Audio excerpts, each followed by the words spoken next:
Iminungkahi ng Pork Producers Federation of the Philippines na unahing patawan ng MSRP ang imported na karneng baboy para mahatak ng market forces ng imported na karneng baboy pababa ang presyo ng lokal. Si Vel Custodio ng PTV sa Balitang Pambansa.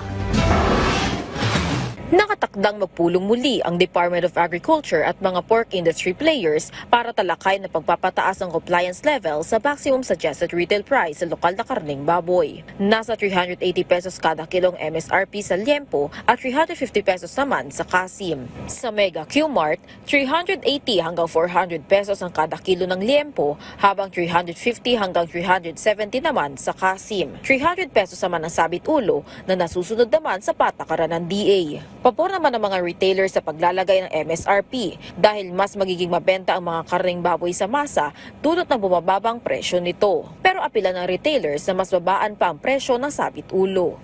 Kailangan sabit ulo namin mga 270 para namin lahat ang ang kumita kami, pambayad ng pwesto, may sumobrang pangkain man namin sa araw-araw. Simula nang ipatupad ito noong nakaraang linggo, nasa 20% ang compliance level sa mga pork retailers. Pero 6 to 7% pa lang ang compliance level ng sabit ulo. Siniguro naman ng Samahang Industriya ng Agrikultura na hindi sa producers nang gagaling ang mataas sa presyo ng baboy, kundi posibleng sa biyahero. Kaya naman muling pag-aaralan ng DA at pork stakeholders kung paano mapapababa ang kuha ng mga nagtitinda ng karneng baboy. Mungkahi naman ng Pork Producers Federation of the Philippines na unahing patawan ng MSRP ang imported na karneng baboy. Kung titingnan mo ang landed cost ng karneng baboy na imported sa custom, ang liempo, ang isang kilo, $1.10.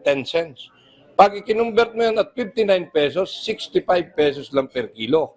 Kasi kung 200 pesos na ibebenta ang imported na liempo, mas mababa siyempre yung ordinaryong karne, sigurado hahatakin na niyan pababa ang presyo ng lokal na baboy. Bilang government intervention, pinaplansya na rin ng Food Terminal Incorporated ang direktang pagbili ng baboy at ibenta ito ng walang patong para sa mas abot kayang presyo ng karneng baboy.